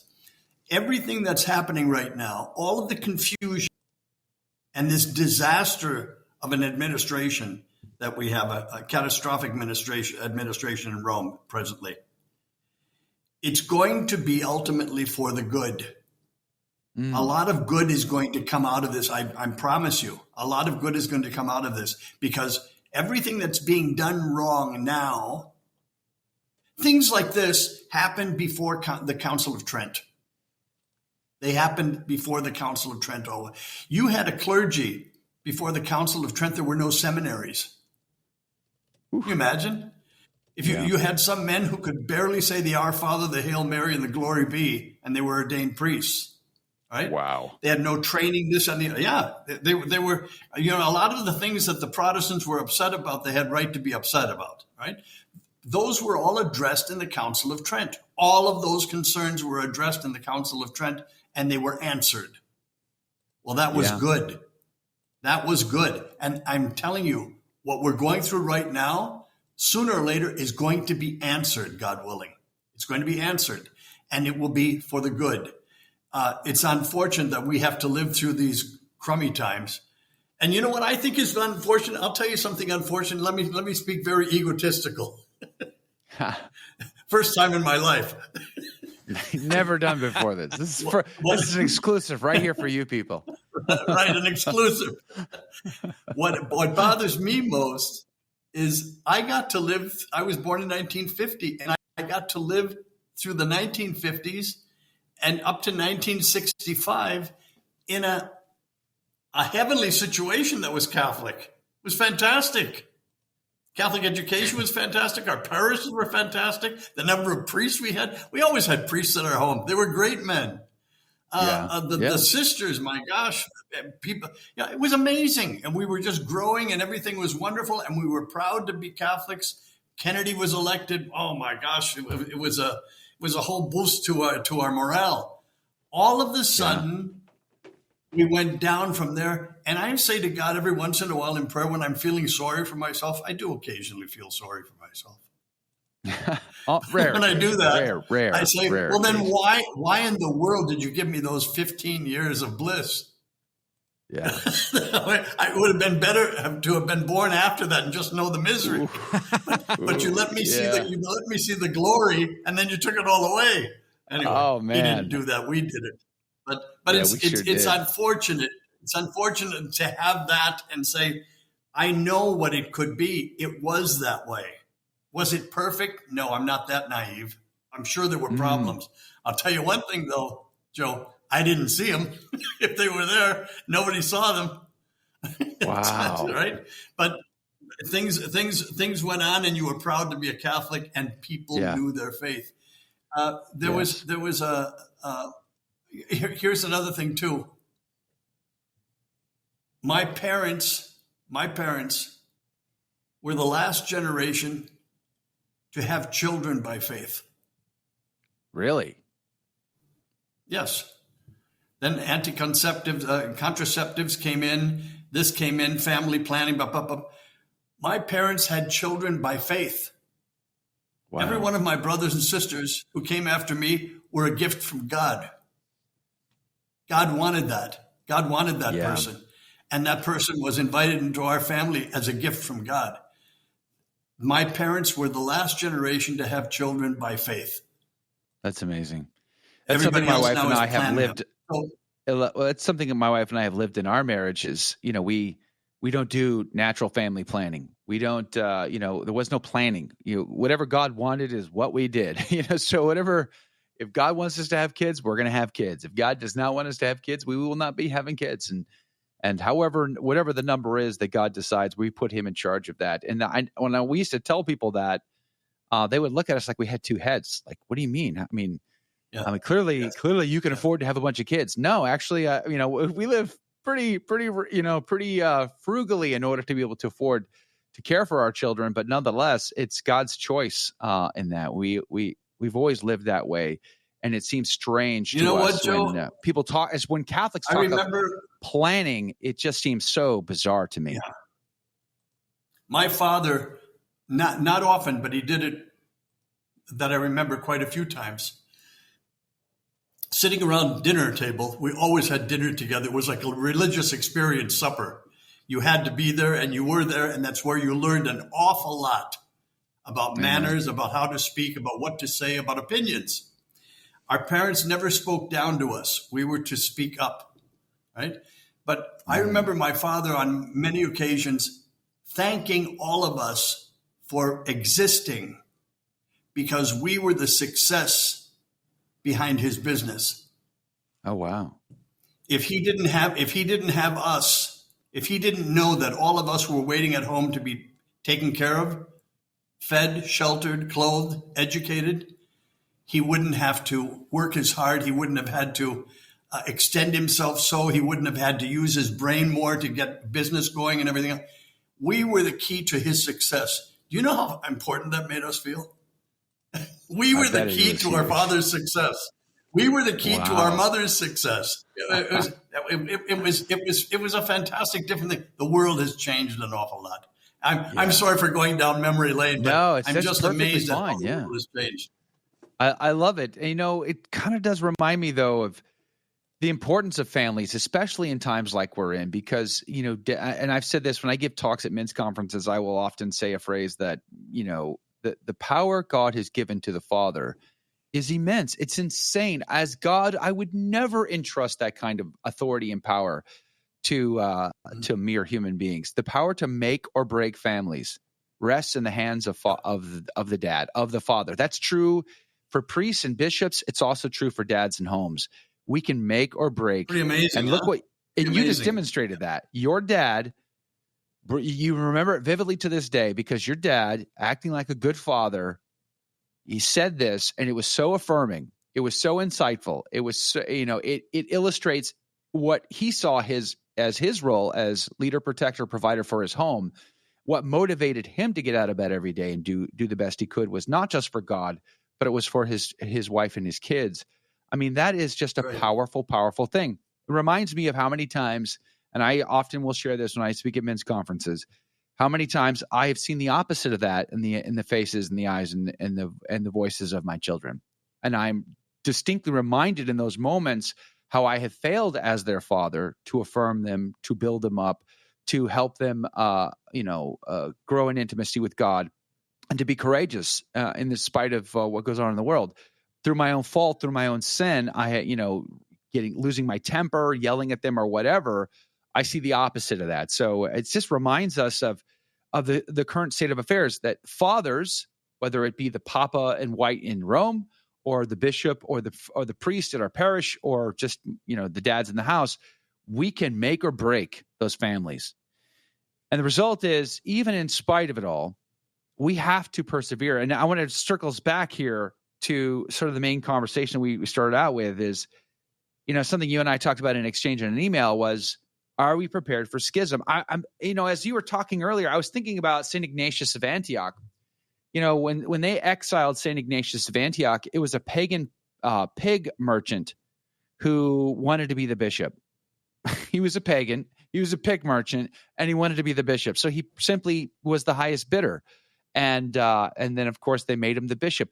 The lay faithful knew at that point that they couldn't listen to that guy. They knew he wasn't legit. They knew that this was a scam. This was a fraud. This was not good. So they simply ignored him and continued to listen to their authentic bishop, who was hiding in the catacombs or the monasteries in the deserts, running for his life, writing letters and sending them back to the faithful. I think we're going to be in a similar situation, but this is going to cause the greatest schism within the church, within our parishes and our families, because half of us are going to be like, you can never not listen to His Holiness. You can never not listen to the Vatican. You can never not listen to the bishop. You can never not listen to Father so-and-so at St. Suburbia. And the other half of us are going to be like, you can't do wrong simply because it comes from the voice of a guy wearing a collar. You know what I mean? Like, I think that's where we're at. And it's going to seem like the most bizarre times ever, because we're going to be very, very split. Do you see that time? Are we there now, or do we still have a little bit to go? At what point does this get? When are we going to peak? I guess is my question. Well, that's a very good question. That is the question. It's not if, it's when. All right, everybody is asking when, not if.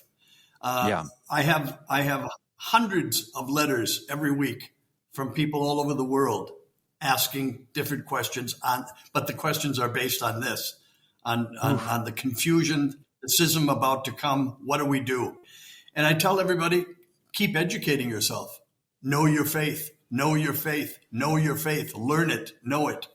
The thing is this. I am never going to leave the Catholic Church, nor are you, Joe. And most of the people that I know, as a matter of fact, I would say everybody I know, is not planning on leaving the Catholic Church. That we're not going anywhere. Right. So the people who are proposing anti-Catholic doctrine are the ones who are going to be gone with the schism. They are the ones on the way out. We're staying right where we are. We are going to continue to be Catholic. And people, when they know that, they're more confident. But also, knowing your faith, you've got to know your faith. You know, the Protestant argument that I remember hearing, we had a couple Protestant relatives. They snuck in there through marriages. They were called mixed marriages. I'll never forget Sister Rosalima, Sister Wilberta in second grade asking anybody, did anyone come from a mixed marriage? She's asking this to second graders. I put up my hand, yes. I said, my mother was a woman, my father was a man. That's what I thought was a mixed marriage. I swear that's true. Anyway, we had a couple relatives from mixed marriages who would every once in a while shoot little darts, little anti-Catholic darts, during conversation. And one of them was always, we're usually about the Pope. We would do anything that the Pope said. We'd do anything. We'd jump off a cliff for the Pope. If the Pope told us to do this, that, and the other thing.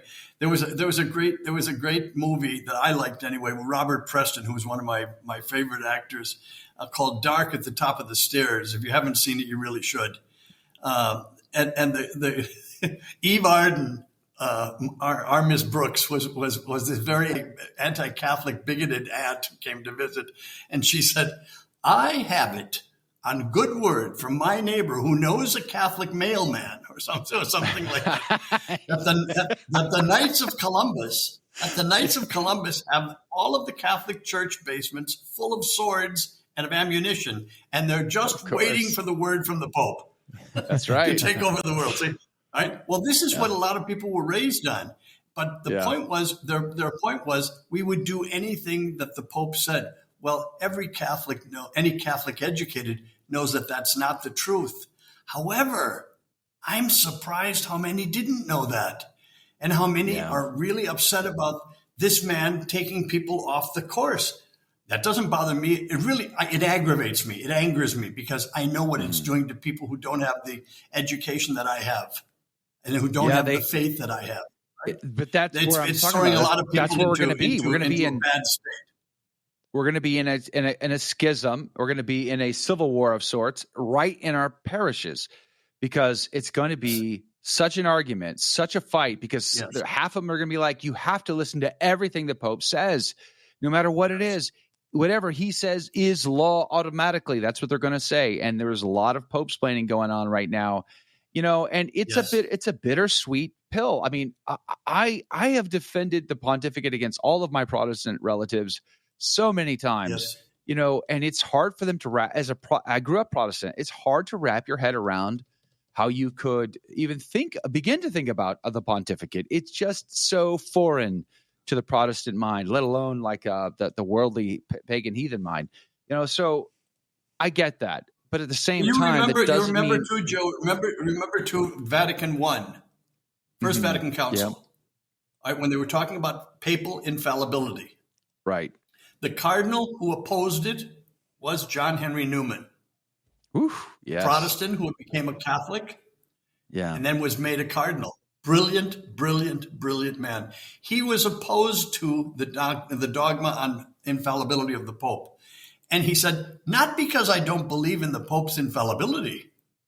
That's not it at all. He said, I do believe in it. He said, what I don't want to do is give everyone the idea throughout the world and in the Catholic world that every single thing that the Pope says or thinks is truth come from God. That's what I'm worried about. And that's exactly what has happened. And it's a good thing that we're waking up to that. That's good too, that we're waking up to that reality, right? Amen. So, hey, Jake, I think we got some questions, didn't we? Yes, we do. We have a couple. First of all, through them? Yes, we have a We did have a comment from Montrouge first. Here we go. Just wanted to thank Father Murr for daring to speak the truth of our Lord's word. May Our Lady bring him under her protection. And also says that, Joe, you're looking quite dapper today. Hey now. But before Montrouge asked the question, was it in that order? Yes, it was that. It was in that order. We also got we got a question from Troy Lockett here. Can you ask if Father Murr sees it getting better at the next conclave? You know what? Your guess is as good as mine. Look, the only thing that I can tell you is this. Learn your faith, know your faith, hold on to it. I hope so. I hope it gets better. Look, a lot of times in our history, we thought things were doomed.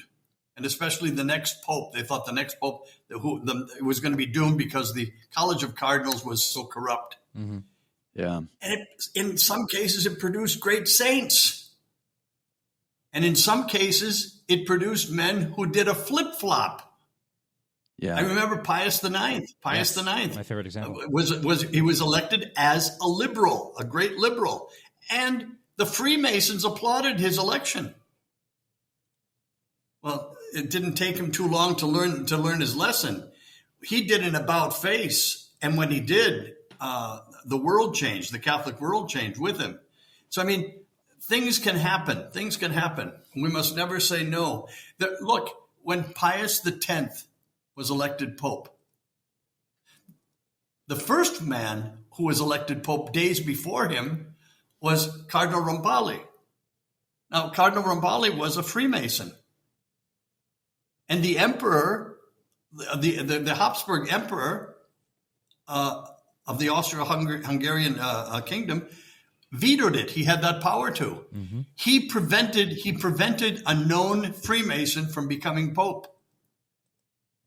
The election took place again after they had elected him and disqualified him, and Pius X was elected. And he was one of the greatest saints that we've ever had in the modern church. Wrote against modernism, defined it, fought for it, and was the first one to really wake us up to the dangers that we're living today. Right? Yeah. So, I mean, God's got a few tricks up his sleeve. You know, don't limit him. We can't limit him. All right. So then there was a question by Montrouge.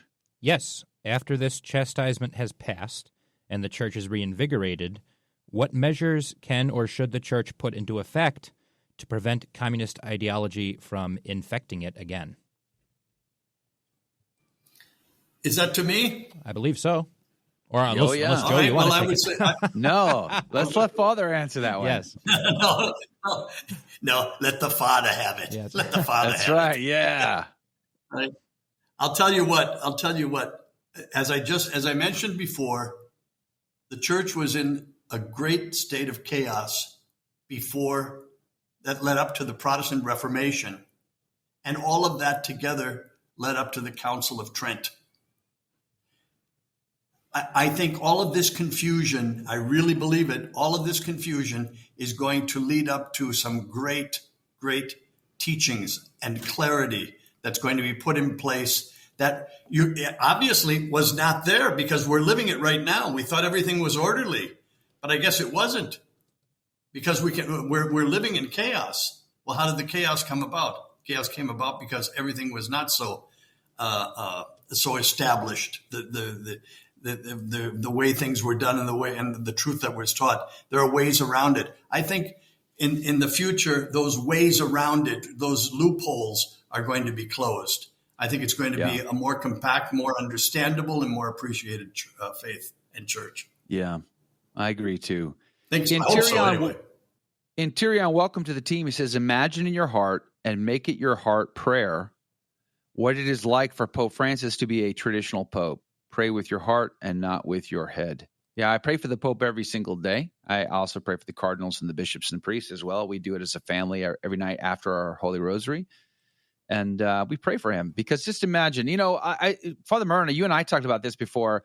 When I first interviewed you, one of the things I wanted to wrap my head around that was hard for me to deal with as a just a knuckle dragging lay guy was how could Paul VI, how could JP2, how could these guys, Benedict XVI, how could they just allow so much insanity happen on their watch? I think you probably remember me asking those questions. And, the ultimate, at the bottom line, I think what you helped me to understand was they weren't bad guys.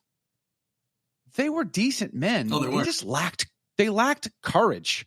They lacked a spine to take the kind of definitive actions. And it's easy for me to be critical, right? I get to sit here with my microphone and my camera, and I get to have opinions and be critical. That's so easy to do that. It's probably infinitely harder to walk a mile in their red slippers. I mean, of course, Francis doesn't use the red slippers anymore, but I did get to see Benedict XVI wearing the red slippers one time. Praise be to God. I guess it would be incredibly hard, and would I be as strong as I would desire them to be? I don't know. It's all backseat quarterbacking anyway, but I just want to see them like go in and go, you're fired, and you're fired, and you're fired, and you're fired. Get out, and just empty out the Vatican essentially, and then rebuild it from scratch. Maybe they all just felt like that would be too much work, too distracting. I'd never get anything done, so I'm not doing it. And on some level, Joe, I can relate to that on some level, but at the same time, when you're the Pope of the world, when you're the father of the world, you don't have the luxury of not taking care of business. When the program began, you mentioned my book, The Godmother.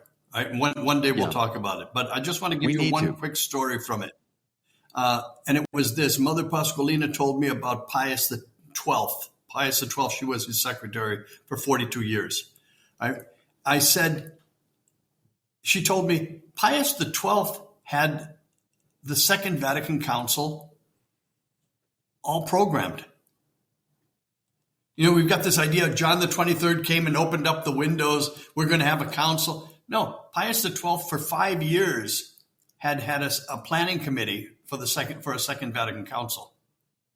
Everything was put in order. But he didn't go through with it. And I asked Mother Pasqualina, why didn't he go through with the Second Vatican Council? Because I'll tell you one thing. A Second Vatican Council under Pius XII, Eugenio Pacelli, would have been much different than the one we had under Roncalli and Montini, believe me. So she said the Pope decided, after he had thought about it and prayed about it a lot, not to call the council. Here's the reason. He said, the bishops of the world are not sufficiently mature for it. They're not mature enough for it. Wow. Close Let that book. sink in. That was it. That's exactly what he said. Right? Did they take advantage in his later years because of his sickness? What we were lacking for all this time, we were lacking some men with real leadership abilities. They were looking for, the popes that we had were looking for the bishops to stand up and be bishops. This was a lot of what the council was about. Rather than listening from everything coming from Rome, you're the bishop. Be the bishop. Be the bishop. Be the man you were called to be. Well, they couldn't. This is a flop. Be the bishop. They needed They needed the central authority of Rome. They really did. Most of them did. Right? Did they take advantage of Pius XII in his later years because of his sickness? Yes. Yeah. Yes. They did the same thing under JP too. About the last 5 years. Well, it's not really taking advantage of it. We had, remember, I like to recall this to people's memory. All of our bishops until Baggio, all of our bishops were bishops until they died. So if you had the Bishop of Schenectady, 104 years old, he was still the Bishop of Schenectady. Yeah, now, he might have even been mentally incompetent for the last 20 years of his life. Wow. There were men running the chancery and everything else who kept the whole thing going, right? Sure. And men that he had put in place. But this was the way things were run. It was run that way. Well, all of a sudden, you don't have that. So you've got a different politics for men who wanted to come in to be a bishop. You've got less time to prepare. You've got to move things. And a lot of it is politics. You know that. A lot of things in life are politics. We're political animals. That's who we are as human beings. But yes, the things were always taken care of by other people who were more competent. And even in the case of popes, yes, we've had popes who have been not healthy. I don't think we've ever had a pope who was non compos mentis. I don't think we've ever had that. Not that I know of anyway in history. But we've had men who were stumbling and fumbling a little bit. Well, they had offices around them that made everything run smoothly, right? And anyway, yes. But I think the last 5 years of Pius XII's life, there was a lot of intervening and running around and doing things. Yeah. Troy Lockett asked the question, how many people work at the Vatican? About half of them. About half at the Vatican. It was a good joke, Troy. Pete, good morning to you. Thanks for being on the team. Pete is really anxious to ask this question. He's asked it 3 times to make sure we get it. So let's get it. Paul asked the question, or Pete rather asked the question, can Father address geographic authority and Catholics practicing church shopping?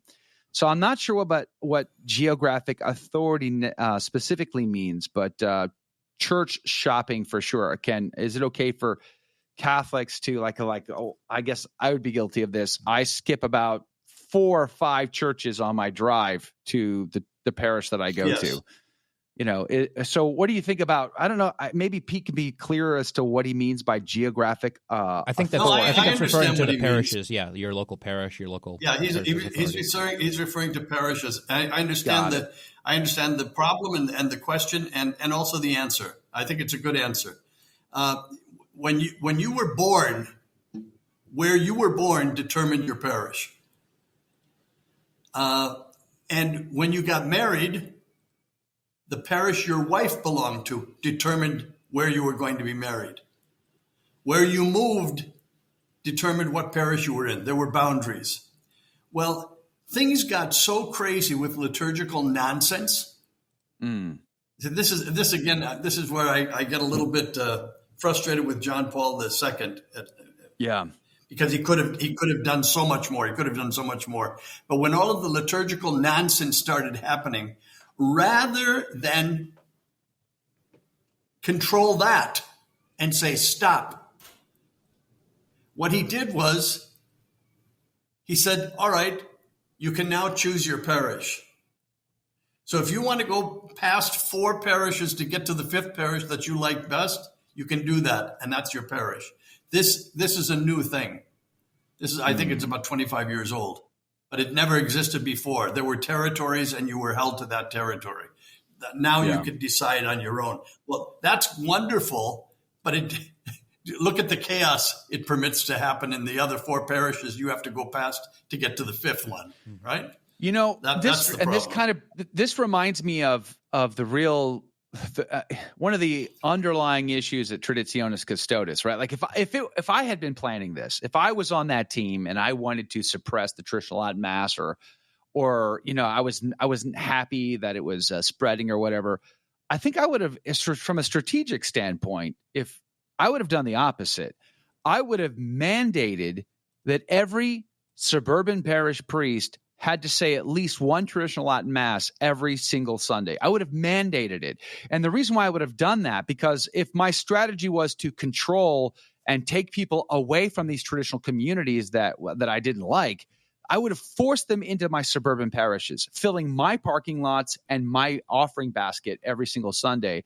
And then, of course, we all know that a traditional Latin Mass can be said equally as horrible, right? Or equally as bad, equally as lazy. It was being done before Vatican II. There was lots of experimentations being done at traditional Latin Masses all over the planet, bringing up the gifts or just Father just not putting in the effort well or whatever. So, I mean, the fact that they took them out of the parish, I think it was to their fault. This is going to backfire on them. All you're doing is filling the parking lots and the offering baskets of these traditional Latin Mass communities. You're growing them leaps and bounds, like ours is busting at the seams.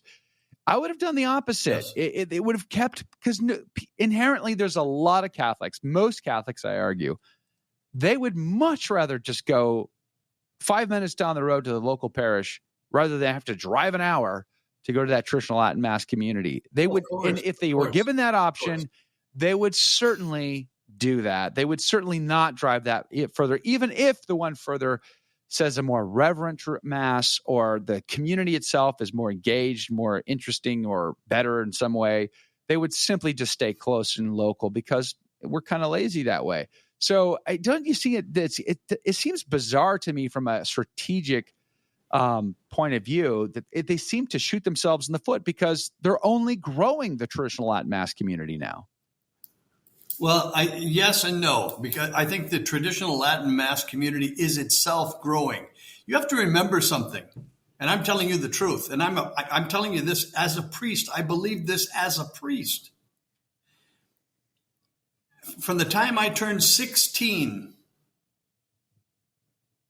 from the time I turned 18, Latin Masses were forbidden. Now, when I say they were forbidden, I mean that if you went to a Latin Mass, you were committing a sin. We were told this. Ooh. And we believed this. It was sinful. And don't let anybody kid you that they didn't tell you that. It was a sin. All right? Wow. Now, just a minute. We had to put up with all the garbage that came, clown masses and balloon masses and jumping upside down, up and inside out masses and polka masses and all of this garbage. But we couldn't go to the Latin Mass. Now, just let's bring this up to date. This is how much the enemy detests the Latin Mass. This is how much the enemy detests the Latin Mass. A few days ago, it was brought to the Vatican's attention. I think they okayed it, or they're in the process of okaying it. We have a new rite, a pagan rite of Mass, in the south of Mexico, in San Cristobal de las Casas. Oof. And it is a Mayan rite of Mass. Now listen to this, because I'm not making this up. Yeah, I can't make this up. You can't make this up. The whole thing is bizarre. You've got ordained deacons and their wives are the ones who run the show, kind of thing. And animal sacrifice. Chickens and pigeons are sacrificed during this thing, and their blood sprinkled all. It's like voodoo. That's insane. Is approved. That is approved. Insane. But don't you dare go to a Latin Mass. Don't you dare go to a Latin Mass. Yeah, exactly. Okay, I'll call you on that one, Father, and I'll meet you, and I'm going to raise that pot a stake one more. How about the neo-catechumen away? The neo-catechumen away. Have they been suppressed? I'm just curious. I mean, Benedict XVI didn't like their private little quirky little weird masses that they had. They refused to go to the Novus Ordo. The Novus Ordo was not good enough for the neo-catechumen away. They had to have their own little thing where they all gathered together, and the priest wasn't even considered the presider. A layperson was the presider of their little quirky little private masses, and Benedict XVI suppressed it. Well, under Pope Francis, they're back. It's the good times all over again for these guys. Have they all been? They've all been promoted to Monsignore. Oh man, I don't know. They're getting all kinds of favors out of this current pontificate. But guess what? The Novus Ordo is not good enough for the neo-catechumen away. They do not want to have to be forced to go to a Novus Ordo Mass with all the other Catholics. They have to have their own little private thing. And apparently that is fine. Apparently that is okay. There are no, Summorum Pontificums coming out against them for that. They're not being suppressed now under Pope Francis. So it seems utterly bizarre and hypocritical to see that this is what's happening to traditional Catholics. Cardinal Tobin, a week ago now, not even, maybe 4 or 5 days ago, he was asked this question at the presser at the synod. You know, He wants to be welcoming. What about traditional Catholics? Oh, come on. Not welcome. It's fine. Welcome. They're fine. Come on. Like, good grief. It's so hypocritical. It's so obvious that I don't think you have to have ever gone to a traditional mass to recognize that this is hypocrisy 101 that we're seeing here, which means that it doesn't pass the smell test. And I think more and more Catholics ought to demand that they, or at the very least, just begin to know who the bad guys are and say, listen, I'm no theologian and I can certainly be wrong, but I'm going to err on the side of fidelity, err on the side of zealousness, and stop playing these games. And I don't know. I keep coming back to, I see this getting worse before it gets better. But at the end of the day, I agree with you, Father, that there will come a time where we will have a council. We'll have a movement within the church that will bring us back to something of reason. And it will be like a Council of Trent. And who knows, maybe it'll be the second ecumenical council of Trent. I don't know what it'll be called or where it'll be, but ultimately I think it will happen. And the lay faith will have to endure patiently, in spite of the fact that people like myself and many of the people who are hanging out with us right now will be called tinfoil hat conspiratorial rad trads.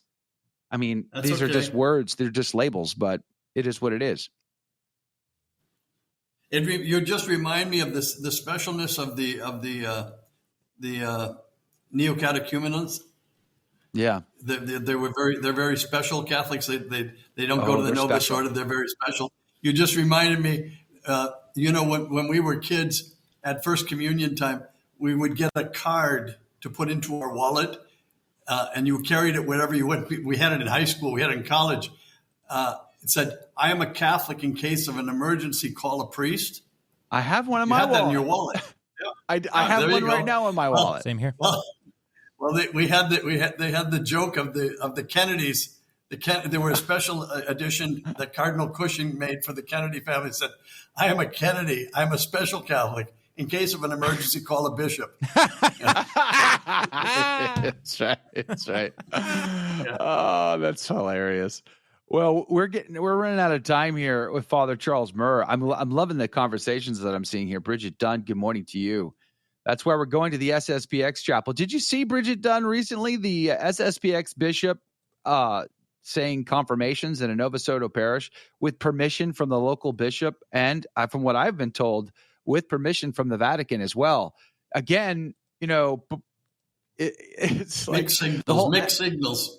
Yeah, this is my point entirely. It's like, is the SSPX in communion or schism?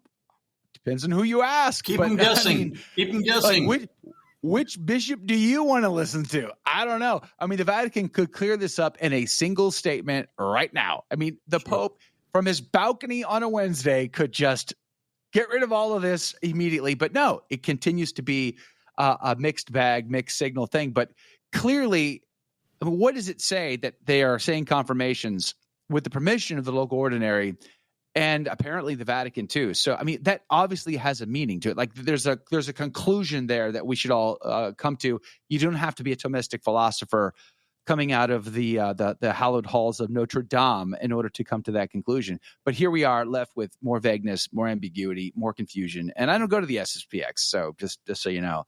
But I know I sympathize with those that do. Catherine says, "I'm a rad trad in case of an emergency. Call a TLM priest." Man, I would be where I am currently. It's not going to happen. I mean, as far as I know, there is the closest thing around here is a Nova Soto parish with a Nova Soto priest who says the traditional mass on Sundays, once a Sunday, at a very beautiful church, nonetheless. It is an old school church. It's surrounded by the ghetto, but otherwise, it is quite lovely. But definitely no traditional priests around here otherwise. So I guess you're not allowed to get any emergencies or accidents or be close to death unless you're around a community like that. I mean, good luck, right? Dawn the Highlander's on the team. I figured it out. It's about where things are going. Yeah, Margaret O'Connor goes, I think. Where the tithing goes. You follow the money. Margaret O'Connor, good morning to you. We don't have a Latin Mass in our city. Yeah, this is the trouble, isn't it? This is the problem. I've made the decision. I would move today if I could. I definitely want to leave the town that I'm in, but I will not move to a place where I cannot access a church and mass community. It's not worth it when you're trying to. I know live a lot the faith. of people like that. Yeah. So, I mean, which limits, because it's all the factors. I have to have an active church and mass community.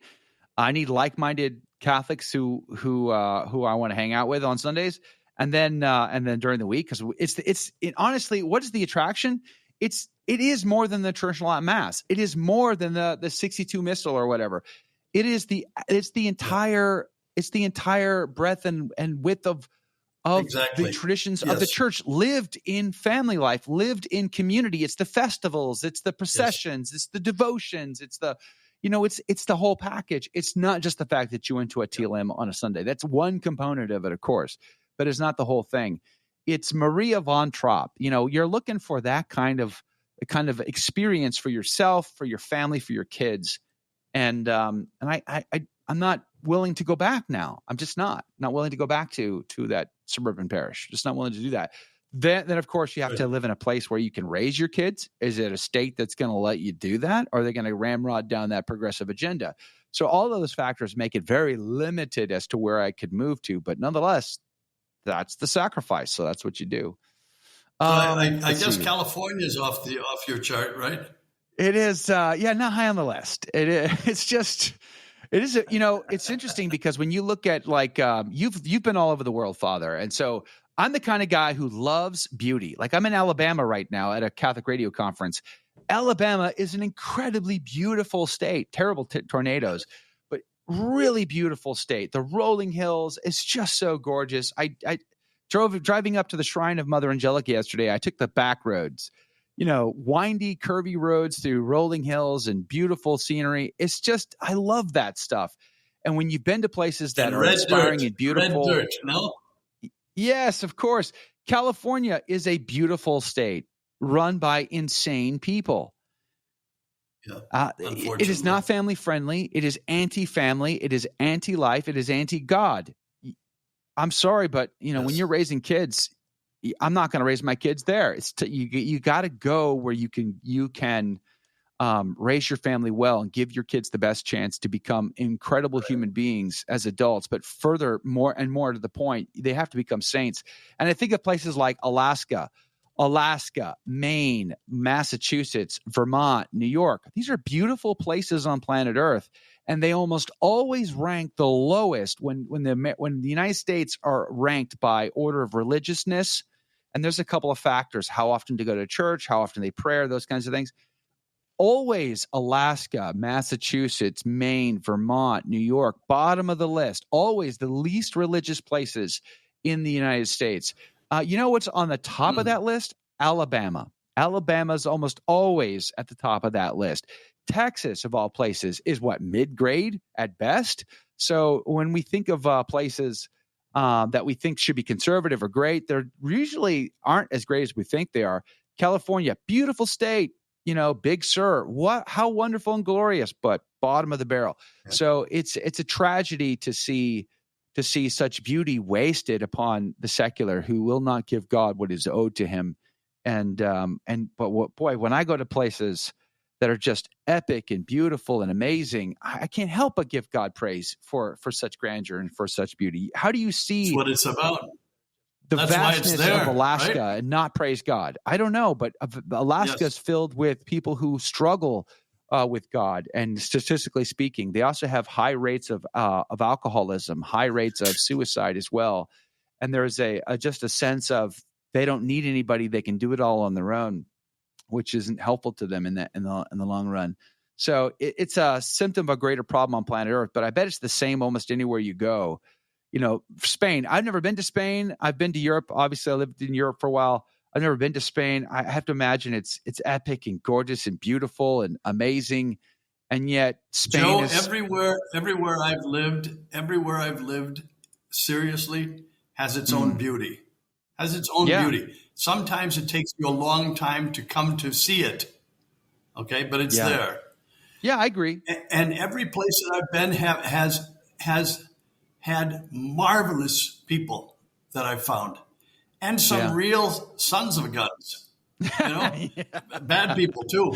You've been talking to my wife again. I can tell. Yeah. All those sons of guns. She's been telling you stories. I know it. Trust me. That's it. Father, we're out of time. We do have to say goodbye. Can I just say, pray for Catholic Radio. What we do. Oh, I just wanted to wait a minute. Wait before you leave, real quick. I want to give a pitch. Do it quick. I was in a parish. We had a problem with the roof. It leaked. It was going to fall in. And this first Sunday, this is a true story. First Sunday, I met with at all the masses. I talked to all the masses. I said, we have a problem with the roof. It's going to cost $50,000 to repair. I said, wow, but I've got good news for you. We've got the money.